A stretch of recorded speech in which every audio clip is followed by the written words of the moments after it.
Asia का सिकंदर कौन बनेगा? आज फैसला हो ही जाएगा। क्या श्रीलंका होगी छठी बार एशिया की चैंपियन या फिर शाहीन पहनेंगे तीसरी बार एशिया कप का ताज? यूएई में जारी एशिया कप 2022 का फाइनल आज होगा, जहां फैसला होगा एशिया की बेस्ट टीम का। श्रीलंकन टीम पिछले मैच में शाहीनों का शिकार करके फाइनल के लिए पुरुमीद है। वहीं शाहीन भी अब तैयार हैं श्रीलंका को दबोचने के लिए, क्योंकि असल मुकाबला तो अब होगा। आपको बताते चलेंगे श्रीलंका अब तक एशिया कप में 5 मरतबा चैंपियन बन चुके हैं। पहली मरतबा 1986 में, दूसरी मरतबा 1997 में, तीसरी मरतबा 2004 में, चौथी मरतबा 2008 में और पांचवी मरतबा 2014 में। जबकि पाकिस्तान अब तक सिर्फ 2 मरतबा ही चैंपियन बना है। पहली मरतबा 2000 में, जबकि दूसरी मरतबा 2012 में। और अब शाहीनों के पास एक दफा फिर से मौका आया है कि वो एशिया कप की ट्रॉफी उठा सकें।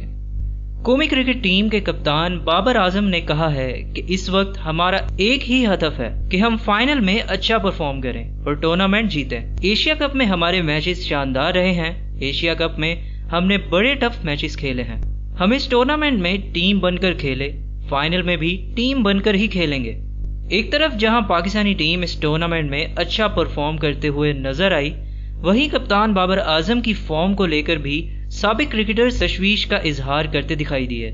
इस पर चेयरमैन पीसीबी रमीज राजा कहते हैं कि जब मैं अपना रिकॉर्ड और बाबर आजम का रिकॉर्ड देखता हूं तो मुझे इनको मशवरा देना भी अजीब लगता है। टूर्नामेंट में अब तक इनका स्कोर 10, 9, 14, 0 और 30 रहा है। लेकिन रमीज राजा का कहना है कि बाबर आजम को ये नहीं सोचना चाहिए कि वो आउट ऑफ फॉर्म है। कौमी क्रिकेट टीम के साबिक कप्तान और कोच इंजमामुल हक ने भी एशिया कप के फाइनल में कप्तान बाबर आजम और ओपनर फखर जमान को एशिया कप फाइनल के हवाले से मशवरा दिया है। साबिक कप्तान ने कहा है कि बाबर आजम और फखर जमान श्रीलंका के खिलाफ फाइनल में क्रीज पर रुकने के लिए ना आए, बल्कि रन्स बनाने के लिए जाएं ताकि लंकन बॉलर्स दबाव का शिकार रहें। फाइनल में पाकिस्तान टीम में कम से कम 2 तब्दीलियां यकीनी हैं। कौमी टीम में शादाब खान और नसीम शाह की वापसी होगी, जबकि हसन अली और उस्मान कादिर को आराम करवाया जाएगा। तो आपके ख्याल में एशिया कप का फाइनल कौन जीतेगा और क्या बाबर आजम अपनी फॉर्म को बहाल कर पाएंगे? कमेंट्स करके जरूर बताइएगा।